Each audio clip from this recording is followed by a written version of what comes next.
Ma femme a publié que la vie de célibataire est tellement mieux que de se contenter d'un homme pathétique comme lui. Elle a ajouté, je mérite quelqu'un de réellement accompli, pas ce loser embarrassant. Enfin libre de trouver un vrai homme qui mérite réellement mon temps. J'ai répondu, d'accord. Puis je lui ai remis les papiers du divorce à son bureau. Son patron a assisté à la scène pendant qu'elle s'effondrait en larmes. Attachez vos ceintures, les gars, cette histoire est longue mais chaque mot en vaut la peine. Cela s'est passé il y a environ 8 mois, et je suis enfin prêt à raconter toute l'histoire. Je suis encore en train de digérer tout ce qui s'est passé, mais je pense que cette communauté saura apprécier toute la saga de comment la stupidité de ma femme infidèle a détruit sa propre vie. Moi, homme de 34 ans, je travaille comme chef de projet pour une grande entreprise de construction ici à Phoenix, avec un salaire annuel d'environ 165 000 $. Un bon travail, une carrière stable, je possède ma maison sans crédit, tout le package du parfait adulte responsable. Ce qui apparemment ne signifiait rien pour mon ex-femme Amanda, femme de 31 ans. Nous avons été mariés pendant presque 7 ans, ensemble depuis 9 ans au total, avant que tout n'implose de la manière la plus spectaculaire possible. Quand nous nous sommes rencontrés en 2014, Amanda travaillait à temps partiel dans une boutique haut de gamme à Scottsdale et vivait avec 3 colocataires dans un appartement minable près de l'université d'Arizona. Je gagnais déjà bien ma vie à l'époque en tant qu'assistant chef de projet, et elle a tout de suite été attirée par ma stabilité et ma sécurité financière. Avec le recul, j'aurais dû faire bien plus attention à la rapidité avec laquelle elle a commencé à laisser entendre qu'elle voulait aller dans des restaurants chers, faire des escapades le week-end à Sedona, et s'extasier devant des sacs à main de luxe qu'elle ne faisait que regarder quand on faisait du shopping. Les signaux d'alerte étaient là dès le début, mais j'étais complètement aveuglé par le sexe incroyable et sa capacité à me faire sentir comme la personne la plus importante de l'univers. Des tactiques classiques de manipulation par idéalisation amoureuse, mais j'avais 25 ans et je pensais sincèrement avoir décroché le gros lot avec cette femme superbe et intelligente qui semblait fascinée par mes projets d'ingénierie et mes plans de carrière. Amanda avait cette manière de rendre tout ce qui la concernait séduisant et sans effort. Elle publiait ses photos parfaitement mises en scène sur Instagram, de son café du matin ou de ses tenues du week-end, en parlant toujours de construire sa marque personnelle et de devenir une influenceuse lifestyle. Même à l'époque, elle était obsédée par la validation des réseaux sociaux et par l'idée de se créer une image de femme qui mérite le luxe et l'attention. Après notre mariage en 2017, Amanda a immédiatement quitté son travail à la boutique pour se consacrer à plein temps à la construction de sa marque personnelle et de sa présence en ligne. Elle m'a convaincu que c'était une véritable opportunité commerciale qui finirait par générer de sérieux revenus.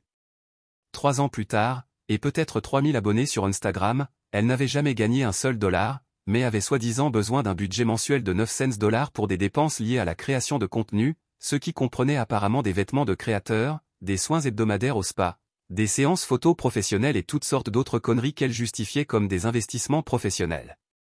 Je finançais en réalité tout son style de vie fantasmé pendant qu'elle passait ses journées à prendre des selfies dans différentes tenues, à tester de nouveaux restaurants pour créer du contenu culinaire, et à se plaindre constamment que je travaillais trop et que je ne la soutenais pas assez dans sa démarche entrepreneuriale. L'ironie était incroyable. Je faisais plus de 50 heures par semaine pour qu'elle puisse faire semblant d'être une influenceuse, pendant qu'elle me reprochait de ne pas être assez présent. Elle a fini par décrocher un vrai boulot il y a environ 18 mois, dans une agence de marketing digital en centre-ville appelée Pulse Creative, principalement parce que j'avais commencé à poser des questions de plus en plus embarrassantes sur le moment où sa carrière d'influenceuse allait enfin commencer à générer un quelconque retour sur investissement. Le poste offrait un salaire correct pour un travail de marketing débutant, mais Amanda se comportait comme si elle leur faisait une faveur en leur accordant sa présence. La situation s'était dégradée depuis des mois avant que tout n'explose. Amanda était constamment collée à son téléphone, affirmant qu'elle développait son réseau professionnel et qu'elle apprenait les meilleures pratiques du secteur. Elle faisait des heures supplémentaires plusieurs soirs par semaine, participait à des événements de réseautage un week-end sur 2, et allait à des activités de team building qui semblaient étrangement fréquentes pour une petite agence de marketing.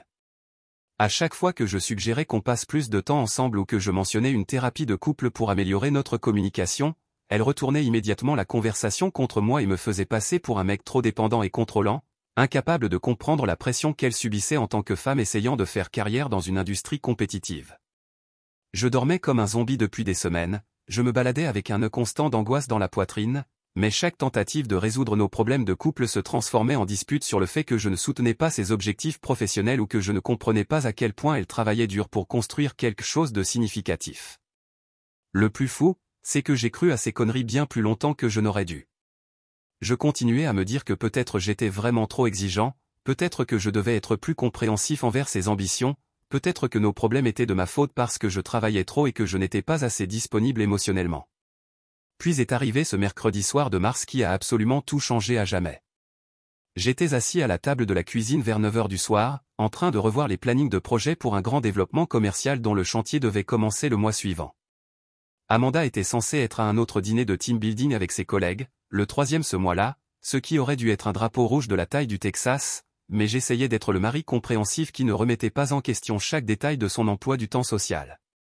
J'ai fait une pause dans mes tableaux Excel pour faire défiler Facebook sans réfléchir, m'attendant au mélange habituel de disputes politiques, de photos de bébés et de clichés de vacances de mes anciens camarades de fac. C'est alors que j'ai vu la publication qui a littéralement fait exploser mon mariage depuis l'orbite. Amanda avait écrit « Apprendre enfin ma valeur signifie ne plus jamais me contenter de moins que ce que je mérite. » La vie de célibataire m'appelle, et je suis prête à répondre. Parfois il faut quitter le bien pour trouver le mieux, nouveau chapitre, connais ta valeur, célibataire et épanoui. La photo la montrait en train de trinquer avec des tasses de café avec un type que je reconnaissais vaguement grâce aux photos de groupe de son entreprise sur Instagram, grand, coiffure impeccable, costume coûteux, avec ce sourire trop sûr de lui qui crie immédiatement « Je conduis au minimum une BMW et je parle de mes temps de crossfit dans les conversations banales. » Ils étaient assis dans un café chic du centre-ville, ayant l'air de célébrer quelque chose d'important. J'ai littéralement fixé l'écran de mon téléphone pendant 2 bonnes minutes, convaincu d'avoir une hallucination causée par le stress. Ma femme depuis presque 7 ans venait d'annoncer qu'elle me quittait sur Facebook, à nos plus de 400 amis communs, membres de la famille et contacts professionnels. Pas une conversation privée, même pas un simple message, une publication publique avec des hashtags et des emojis. Les commentaires pleuvaient déjà comme une putain d'avalanche, ses anciennes sœurs de sororité postant des emojis flammés, Yes Queen, ses collègues laissant des « Tu mérites tellement mieux » et « Il était temps ». Même certaines personnes de ma propre famille étendue aimaient la publication, pensant probablement qu'il s'agissait d'un contenu générique sur l'autonomisation des femmes et la confiance en soi. Mes mains tremblaient littéralement pendant que je commençais immédiatement à faire des captures d'écran de tout avec la précision méthodique de quelqu'un qui documente une scène de crime. La publication originale, la photo, chaque commentaire, chaque mention j'aime, même les données de date et de localisation. Quelque chose de primitif s'est déclenché dans mon cerveau, mode documentation pure, comme si j'étais déjà en train de réfléchir à 3 ou 4 coups d'avance dans une partie d'échecs dont je ne savais même pas que j'étais le joueur. Puis j'ai commencé à faire ce que toute personne rationnelle ferait dans cette situation, j'ai commencé à enquêter sur l'homme mystère de la photo comme si je bossais pour le putain de FBI. Son nom était identifié dans un des commentaires, Tyler Nash, apparemment un cadre supérieur chez l'agence d'Amanda. J'ai immédiatement trouvé son profil LinkedIn, son compte Instagram, sa page Facebook, même son Twitter. J'ai passé l'heure suivante à documenter chaque détail de sa présence en ligne pendant que mon mariage se désintégrait en temps réel sur les réseaux sociaux.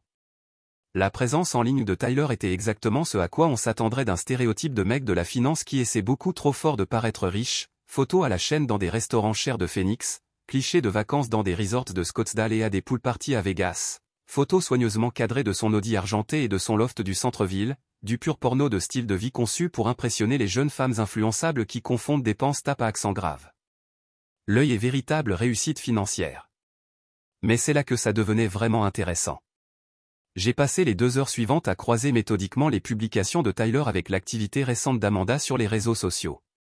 Ces événements de réseautage auxquels elle assistait un week-end sur 2, Tyler était présent à chacun d'eux, souvent debout juste à côté d'Amanda sur les photos de groupe, parfois avec sa main sur son épaule ou sa taille, d'une manière clairement non amicale. La conférence à San Diego qu'elle avait soi-disant suivie le mois dernier pour le développement professionnel, Tyler avait posté des stories Instagram depuis la piscine de ce même hôtel aux mêmes dates, dont une vidéo où on entendait clairement le rire d'Amanda en arrière-plan. Le dîner de team building où elle était censée se trouver ce soir-là même, la dernière story Instagram de Tyler le montrait dans le même restaurant qu'Amanda avait indiqué dans ses données de localisation, seulement 3 heures plus tôt. Le schéma était tellement évident que je me suis senti comme le plus grand idiot du monde de ne pas l'avoir vu pendant des mois. Mais j'ai tout documenté avec l'obsession minutieuse de quelqu'un qui constitue un dossier juridique, chaque photo, chaque géolocalisation, chaque commentaire aguicheur qu'ils avaient échangé sous leurs publications respectives, chaque coïncidence suspecte dans leur planning. À minuit, j'avais rassemblé 4 mois de preuves solides montrant leur liaison très publique, qu'ils pensaient apparemment subtile et discrète. Capture d'écran, horodatage, données de localisation, toute la trace numérique de leur relation s'étalait devant des centaines de personnes, trop polies ou trop aveugles pour dire quoi que ce soit. Je n'ai jamais appelé Amanda ce soir-là, je ne lui ai pas envoyé de message, je n'ai même pas aimé ni réagi à sa publication annonçant la fin de notre mariage. J'ai simplement laissé un seul commentaire, je ne pourrais pas être plus d'accord, je vous souhaite le meilleur à tous les deux. Ensuite, je suis allé me coucher et j'ai dormi mieux que je ne l'avais fait depuis des mois, car pour la première fois depuis bien longtemps, je savais enfin exactement ce qui se passait vraiment dans ma vie. Le lendemain matin, j'ai appelé mon travail pour dire que j'étais malade, puis j'ai transformé mon bureau à domicile en poste de commandement pour le projet le plus important de toute ma vie. Amanda n'était toujours pas rentrée de son dîner de team building, ce qui, honnêtement, rendait tout beaucoup plus simple, puisque je pouvais agir sans interruption ni confrontation gênante. Mon premier appel à 8 heures du matin a été pour ma banque, afin de protéger mes avoirs financiers. J'ai immédiatement transféré mon dépôt direct vers un nouveau compte chèque individuel auquel Amanda n'avait pas accès, et j'ai transféré exactement la moitié du solde de notre compte épargne commun, comme me l'avait conseillé à la hâte mon avocate lors de notre consultation téléphonique d'urgence à 7 heures du matin. Mon avocate, Patricia Chen, était une femme d'une quarantaine d'années à l'esprit acéré comme une lame, spécialisée apparemment dans les divorces à fort conflit, après avoir elle-même traversé une séparation incroyablement brutale quelques années auparavant. Ses premiers mots après que je lui ai expliqué la situation par téléphone furent « Votre femme a commis une erreur tactique monumentale en publiant cela publiquement. » En Arizona, l'adultère a bel et bien un impact sur la répartition des biens lors d'une procédure de divorce, et les publications sur les réseaux sociaux sont totalement recevables comme preuve devant un tribunal. Pendant que Patricia commençait à rédiger les documents préliminaires, j'ai entrepris de mener l'enquête financière la plus approfondie de toute ma vie. J'ai récupéré tous les relevés de cartes de crédit, toutes les transactions bancaires, tous les reçus que j'ai pu retrouver sur les 6 derniers mois. Ce que j'ai découvert a fait grimper ma tension artérielle à des niveaux dangereux et a confirmé tous les soupçons que j'ignorais depuis des mois. Ce budget mensuel de $900 pour la création de contenu qu'Amanda prétendait nécessaire, les dépenses réelles s'élevaient en réalité à environ $1 400 une fois tous ces comptes et retraits en espèces additionnés. Les soins au spa qu'elle qualifiait d'auto-soins mensuels avaient en fait lieu 2 fois par semaine dans différents établissements haut de gamme de Phoenix. Elle faisait coiffer ses cheveux professionnellement dans un salon de célébrité du centre-ville pour $400 toutes les 6 semaines, en plus de manucure régulière, pédicure, soins du visage, microblading des sourcils et extension de cils. Amanda dépensait littéralement plus d'argent en entretien personnel et en soins esthétiques que la plupart des familles pour rembourser leurs prêts immobiliers. Mais le véritable élément accablant se trouvait dans les relevés de sa carte de crédit personnel des 2 derniers mois. Dîner au Mastro's Steakhouse pour $195 un mardi soir pendant que j'étais en déplacement à Tucson sur des chantiers. Un autre dîner au Nobu pour $240 la semaine suivante alors que je travaillais tard sur des propositions de projet. Des frais d'hôtel dans des complexes de luxe autour de Phoenix et Scottsdale, alors que nous vivions à 20 minutes du centre-ville et que rien ne justifiait de loger à l'hôtel. Cette femme qui se plaignait sans cesse que nous ne pouvions pas nous permettre de changer de camion parce que l'argent était serré et qu'il fallait faire preuve de responsabilité financière avait secrètement dépensé plus de $5000 en seulement 8 semaines pour elle-même et son amant. J'ai créé des tableaux Excel détaillés avec des catégories codées par couleur, en retraçant chaque dépense suspecte, croisé chaque transaction douteuse avec les publications de Tyler sur les réseaux sociaux et les stories Instagram d'Amanda. Les preuves étaient absolument accablantes, ils se fréquentaient en public depuis des mois, pendant que je finançais sans le savoir toute leur relation. Le plus rageant, c'était à quel point tout cela était flagrant.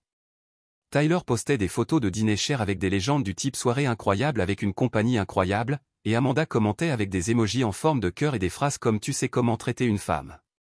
Pendant ce temps-là, moi, je mangeais les restes de pizza à la maison parce qu'elle était soi-disant trop fatiguée par le travail pour cuisiner ou sortir. Le jeudi après-midi, Patricia m'a appelé avec des nouvelles sur le plan juridique.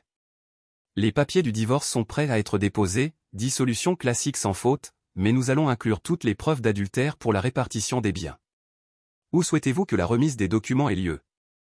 J'ai immédiatement pensé au lieu de travail d'Amanda, l'une de ces agences de marketing à la mode avec des murs en briques apparentes, des bureaux debout et des citations inspirantes peintes sur les vitres des salles de réunion, un espace ouvert sans aucune intimité, où tout le monde pouvait être témoin de tout ce qui se passait en temps réel. Son bureau, ai-je dit sans la moindre hésitation. Je veux une visibilité maximale et des témoins. Amanda travaillait chez Pulse Creative, une agence de marketing digital installée dans l'un de ces entrepôts reconvertis du centre de Phoenix qui crie « Nous sommes jeunes, disruptifs et absolument pas comme ces entreprises traditionnelles ennuyeuses ». Mur en verre, bureaux debout partout et un bureau rempli de millénials convaincus de révolutionner l'industrie de la publicité avec leur approche innovante de l'engagement sur les réseaux sociaux.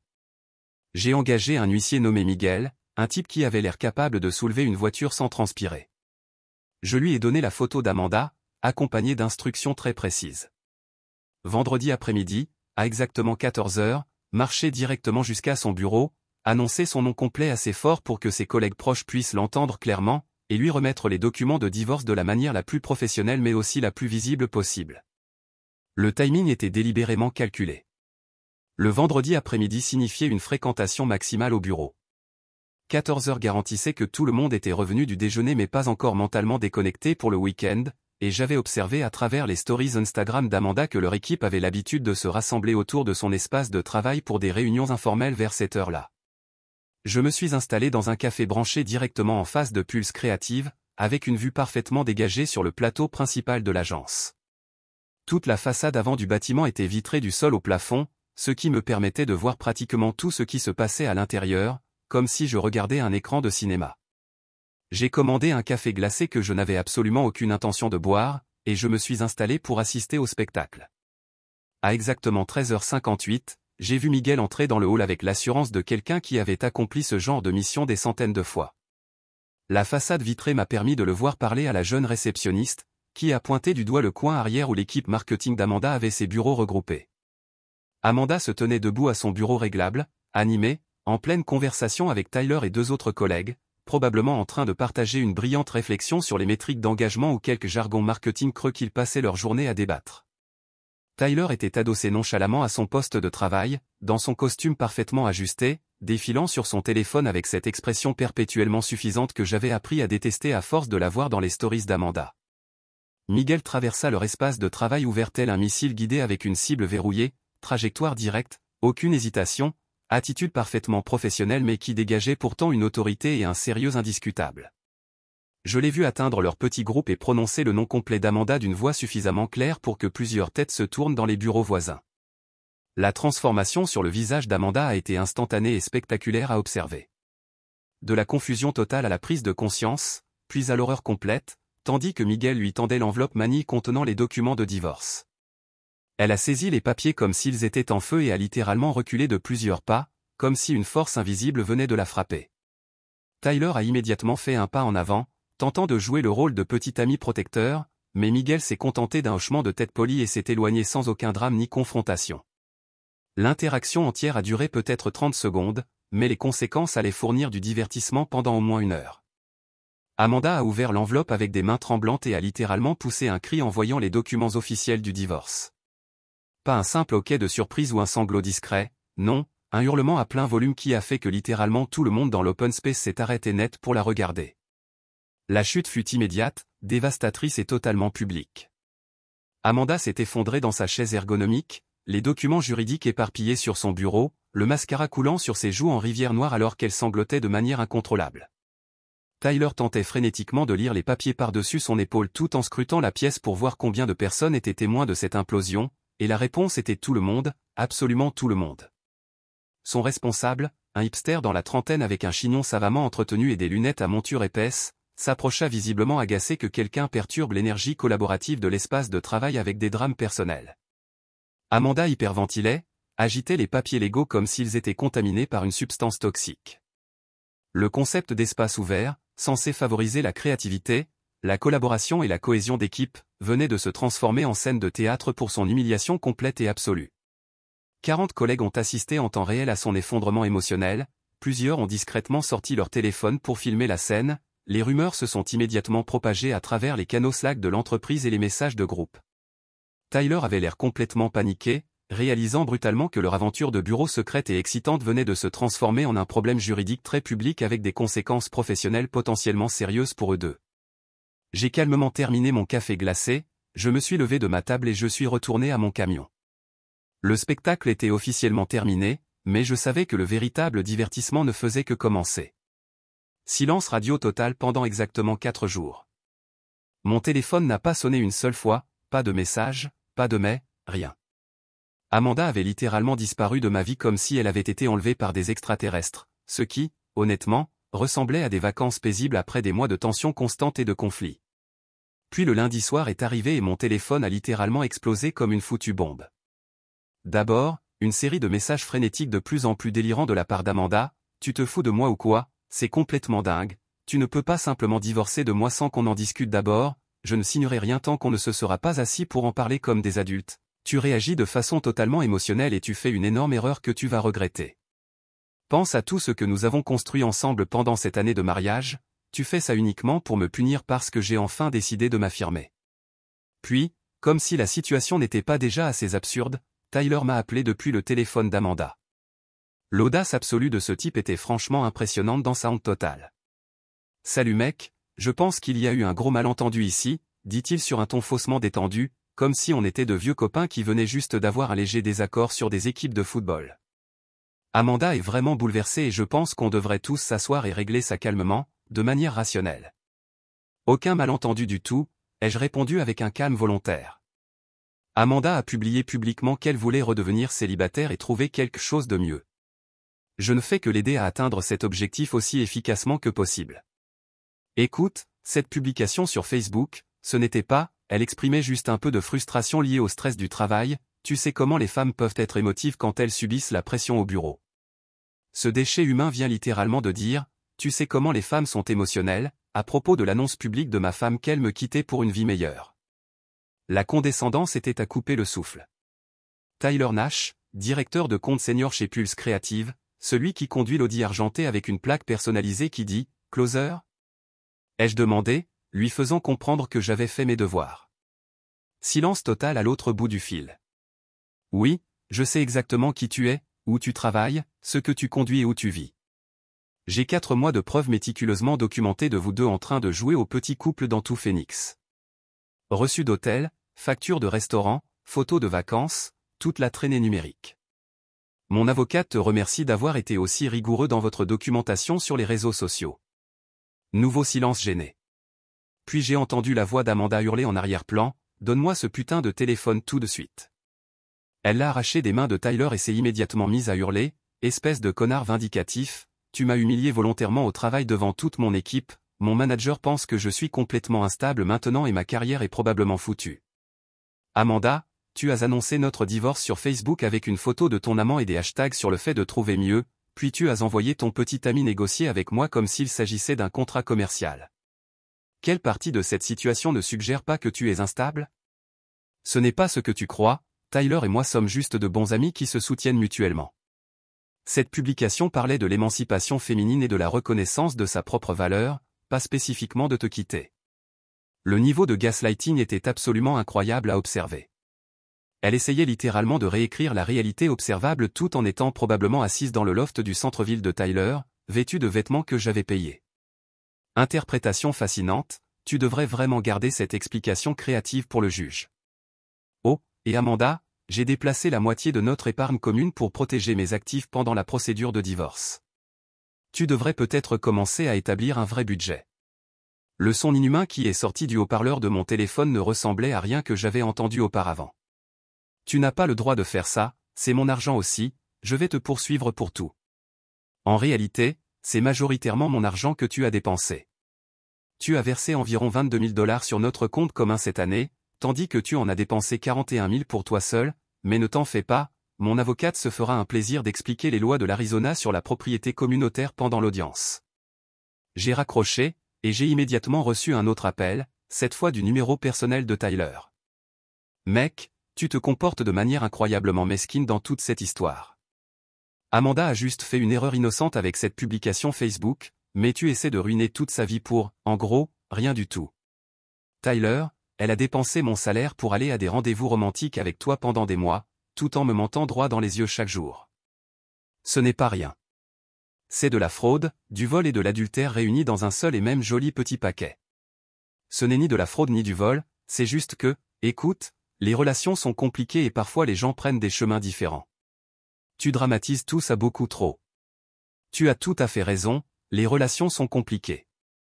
C'est exactement pour ça que je simplifie la mienne en supprimant de l'équation la femme menteuse et infidèle ainsi que son petit ami. Oublie mon numéro définitivement. J'ai bloqué leurs 2 numéros et j'ai profité de 2 jours supplémentaires de silence béni. Le lundi matin suivant m'a apporté l'email que j'attendais avec impatience. L'avocat d'Amanda avait transmis ses exigences officielles pour le règlement du divorce, et l'élire revenait à suivre un cours magistral sur l'illusion totale, l'arrogance délirante et la déconnexion complète avec la réalité. Elle voulait la maison entière, que j'avais achetée 2 ans avant notre mariage avec mon propre apport initial, mon camion Ford F-150 King Ranch de 2019 qu'elle avait conduit peut-être 2 fois en 3 ans, des paiements de pension alimentaire mensuels de $4 500 pendant 36 mois, la moitié de mon compte de retraite 401K, toutes mes options d'achat d'actions dans mon entreprise, l'intégralité de notre compte épargne commun, plus mon compte épargne personnel, tous les meubles et biens du foyer sauf mon affreuse installation de jeux vidéo, les $2800 de dépôt de garantie de notre tout premier appartement commun, la moitié de la valeur de mes outils et équipements de travail, un remboursement pour les opportunités de carrière qu'elle avait perdues à cause de notre mariage. L'audace pure était tout simplement hallucinante. Elle n'avait presque rien contribué financièrement à notre mariage, m'avait trompé publiquement avec le maximum d'humiliation, et exigeait maintenant que je finance toute sa nouvelle vie avec Tyler pendant qu'elle poursuivait ses rêves d'influenceuse. La réponse de Patricia fut immédiate et brutale, cela ressemble à une satire écrite par quelqu'un qui n'a jamais entendu parler des lois sur le divorce. Ils ne comprennent manifestement pas les lois de l'Arizona en matière d'adultère et de répartition des biens. Mais la vraie justice ne faisait que commencer, et elle est arrivée bien plus vite que je ne l'aurais jamais espéré. Mardi après-midi, j'ai reçu un appel inattendu de la responsable des ressources humaines de Pulse Créative, une femme professionnelle nommée Sandra, qui avait l'air de préférer faire littéralement n'importe quoi d'autre de son après-midi. Monsieur Johnson, je vous appelle concernant une enquête interne que nous menons actuellement. Notre règlement intérieur contient des politiques très strictes concernant les relations sur le lieu de travail, particulièrement entre employés de départements différents. La nature publique de l'incident impliquant Amanda vendredi dernier a déclenché un processus formel de révision. Elle s'est interrompue brièvement avant de poursuivre, nous ne faisons aucune accusation de mauvaise conduite pour le moment, mais nous devons documenter les faits de manière complète pour nos dossiers juridiques et nos assurances. Pouvez-vous fournir des éléments concernant la date de début de la relation entre Madame Peterson et Monsieur Nash? Est-ce que je pouvais? Absolument. J'ai passé l'heure suivante à transmettre soigneusement une collection triée de publications sur les réseaux sociaux, de localisations enregistrées, de reçus de restaurants, de factures d'hôtels et de photographies retraçant 5 mois de leur liaison très publique. Toutes les preuves étaient parfaitement légales, issues de contenus publiés publiquement, rien de piraté, volé ou obtenu de manière illégale, simplement un excellent travail d'enquête à l'ancienne et une grande attention aux détails. La chronologie que j'ai fournie était absolument accablante, chaque événement professionnel auquel ils avaient assisté ensemble, chaque dépense suspecte, chaque vacance ayant mystérieusement eu lieu en même temps, chaque interaction équivoque sur les réseaux sociaux. 5 mois de preuves documentées montrant qu'ils menaient leur liaison au grand jour tout en croyant être discrets et subtils. 4 jours plus tard, Sandra m'a rappelé avec une mise à jour qui a illuminé toute ma semaine. Tyler avait été immédiatement licencié pour violation grave des politiques internes en matière de relations au travail et pour comportement indigne des normes professionnelles. Son renvoi était effectif immédiatement, sans aucune indemnité de départ, car il était encore techniquement dans sa période d'essai de la première année. Amanda a reçu une sanction disciplinaire formelle, incluant une rétrogradation immédiate de son poste de coordinatrice marketing senior à celui d'assistante administrative junior, une réduction de salaire de 40%, et un placement en période probatoire pour le reste de son emploi. Pulse Créative avait apparemment été durement touché par un procès précédent impliquant une liaison au bureau qui avait créé un environnement de travail hostile et entraîné d'importants frais juridiques. Leur politique actuelle de tolérance zéro rendait le licenciement de Tyler non négociable une fois les preuves présentées. Le meilleur dans tout ça, c'est que le profil LinkedIn de Tyler a été mis à jour dans les heures suivantes en recherche de nouvelles opportunités en marketing et vente. Mais la communauté professionnelle du marketing à Phoenix est étonnamment petite et fermée. Avoir une liaison qui entraîne un divorce public et un licenciement pour violation de politique interne n'est pas exactement le genre d'histoire de réseautage qui ouvre des portes ou génère des références positives. 6 mois plus tard, la dure réalité des conséquences avait complètement détruit leur devis d'une manière qui dépassait mes espérances les plus folles. Tyler n'avait pas réussi à décrocher un nouveau poste en marketing dans toute la région métropolitaine de Phoenix. Il s'avère que se faire virer pour avoir mené une liaison sur le lieu de travail qui a provoqué un scandale public crée exactement le genre de réputation professionnelle qui vous rend totalement inemployable dans des secteurs où la gestion des relations et la confiance sont essentielles. Il passait des entretiens désespérés pour des postes en assurance, en gestion de magasins de détail et même dans des concessions automobiles, des reculs significatifs par rapport à sa carrière précédente à 6 chiffres dans le marketing. Amanda avait encore plus de mal que Tyler. Le salaire d'assistante administrative chez Pulse Creative représentait environ la moitié de ce qu'elle touchait en tant que coordinatrice senior, et sans le revenu de Tyler pour soutenir ses habitudes de vie coûteuses, elle se noyait financièrement. Son compte Instagram était passé de contenu sur le luxe à des publications sincères sur la lutte intérieure, la redécouverte de soi et l'appréciation des plaisirs simples, que ses 3000 abonnés ignoraient totalement. Grâce à des amis communs et d'anciens collègues, je recevais régulièrement des nouvelles de leur situation qui se dégradait à toute vitesse. Tyler avait dû retourner vivre chez ses parents à Glendale après avoir été expulsé de son loft du centre-ville pour loyers impayés. Amanda vivait dans un complexe résidentiel douteux du sud de Phoenix, conduisait une Honda Accord cabossée avec des pneus dépareillés après que sa Mercedes en leasing ait été reprise. Leur relation s'était évidemment effondrée sous la pression financière en moins de 3 mois. Tyler reprochait à Amanda d'avoir détruit sa carrière, Amanda reprochait à Tyler de l'avoir manipulée pour qu'elle quitte un mariage stable, et tous deux semblaient totalement incapables d'assumer la moindre responsabilité pour leurs propres choix et actions. Puis est arrivé l'appel que j'attendais à moitié, mais que j'espérais sincèrement ne jamais recevoir. « Salut, c'est moi. » La voix d'Amanda était à peine reconnaissable, petite, abattue et vidée de toute trace de la femme confiante qui avait publié qu'elle connaissait sa valeur et qu'elle méritait mieux. 8 mois plus tôt, qu'est-ce que tu veux, Amanda? Écoute, je sais que tout s'est terminé de façon vraiment horrible entre nous, mais je suis dans une situation sincèrement désespérée en ce moment. Tyler et moi avons rompu il y a plusieurs mois, et je n'arrive plus à payer mon loyer, alors je me demandais, j'espérais, peut-être que tu pourrais m'aider, juste temporairement, le temps que je me remette financièrement sur pied. L'audace pure était absolument ahurissante.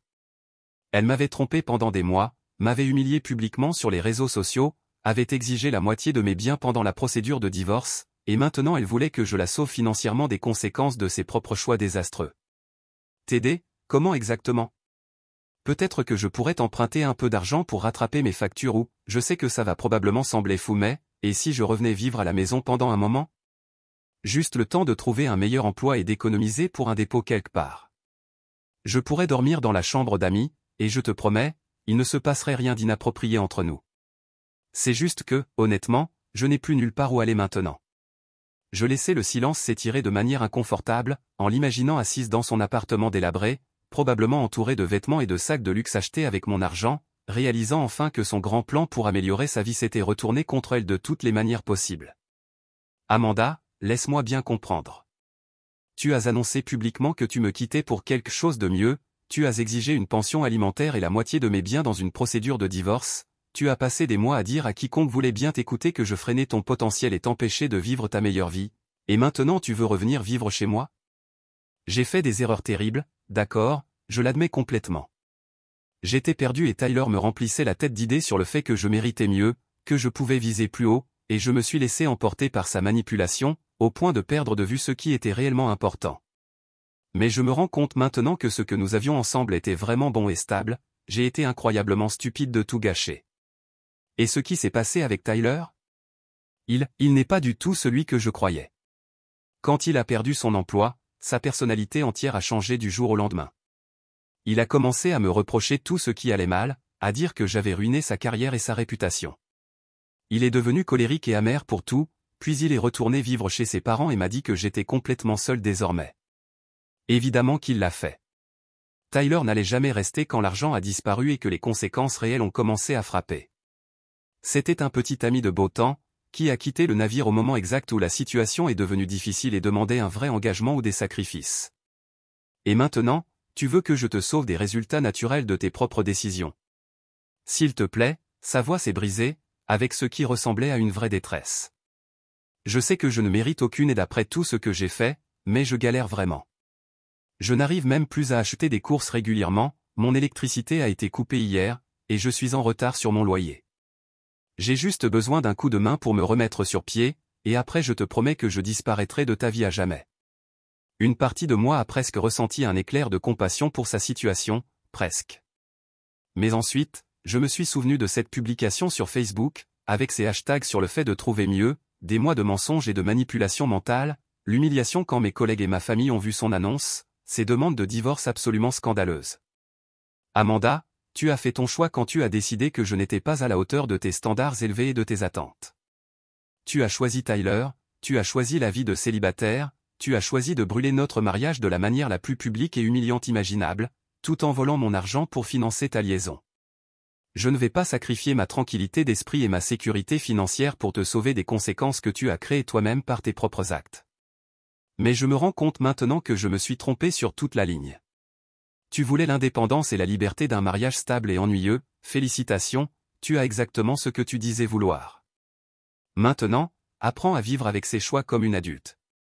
Je raccrochai l'appel et bloquai immédiatement son numéro de manière permanente. Exactement 3 semaines plus tard, Tyler m'appela depuis un énième nouveau numéro. Sa voix portait encore plus de désespoir et de défaite que celle d'Amanda. Écoute mec, je sais qu'on est parti sur de très mauvaises bases, mais j'espérais qu'on puisse mettre tout ça derrière nous et aller de l'avant. Je galère vraiment professionnellement en ce moment, et j'ai entendu par des contacts communs que ta boîte se porte bien et pourrait recruter. Je voulais savoir si, peut-être, tu étais au courant de postes à pourvoir auxquels je pourrais postuler. Je suis prêt à commencer à un niveau d'entrée, à accepter des baisses de salaire significatives, à déménager si nécessaire, tout ce qu'il faut pour me remettre sur pied. Le mec qui a détruit mon mariage me demandait maintenant de l'aider à retrouver un emploi. Tyler, tu réalises que tu as eu une liaison avec ma femme pendant des mois, n'est-ce pas? Pourquoi voudrais-je t'aider à trouver du travail? Je sais, et je me sens vraiment très mal pour tout ce qui s'est passé. Mais Amanda, franchement, c'est elle qui m'a poursuivi au début, mec. Elle m'a dit que vous étiez déjà séparés et en instance de divorce, que votre mariage était déjà terminé de toute façon. Je ne me serais jamais impliqué si j'avais su la vérité sur votre situation. Pure connerie. J'avais des captures d'écran de lui commentant de façon équivoque ses publications Instagram il y a 10 mois, bien avant que le moindre problème de couple n'apparaisse. Même si c'était vrai, pourquoi est-ce que j'aiderais quelqu'un d'assez crédule pour croire les mensonges évidents d'une femme mariée? Allez mec, je t'en supplie, je vis dans le sous-sol de mes parents, j'ai 36 ans, et je postule chez Target et Best Buy. J'ai totalement retenu la leçon, je le jure sur ma vie, je ne m'impliquerai plus jamais avec une femme mariée. Tyler, tu n'as pas appris à ne plus coucher avec des femmes mariées, tu as appris que les actes ont des conséquences et que les choix comptent. Il y a une différence fondamentale entre ces deux choses. S'il te plaît, je t'en supplie littéralement, je ferai n'importe quoi, j'écrirai une lettre d'excuse publique, je te rembourserai d'une façon ou d'une autre pour les préjudices, aide-moi juste à remettre ma vie sur les rails. Je suis désespéré. Tu veux un conseil gratuit, Tyler? Arrête de chercher chez les autres des solutions aux problèmes que tu as créés par tes propres mauvaises décisions. Tu as fait ton lit en décidant de détruire mon mariage pour un peu d'excitation temporaire, maintenant allonge-toi dedans et trouve toi-même des solutions. Je raccrochai et ajoutai son numéro à ma liste de contacts bloqués de manière permanente. 1 an plus tard, j'ai appris par des connaissances communes que Tyler avait fini par déménager à Denver pour un poste de débutant dans la vente d'assurance, avec un salaire d'AXN grave peine $45 000 par an, soit moins de la moitié de ce qu'il gagnait auparavant dans le marketing. Amanda l'avait apparemment suivi là-bas au début, rêvant de recommencer une nouvelle vie avec lui, mais ils ont de nouveau rompu en moins de 6 semaines, une fois que la réalité de leurs conditions de vie réduites s'est imposée. La dernière mise à jour que j'ai reçue à propos d'Amanda indiquait qu'elle travaillait dans un kiosque de centre commercial à Denver, à vendre des accessoires de téléphone et des protections d'écran, vivant avec 3 colocataires dans un studio, comme si elle avait 22 ans au lieu de 33.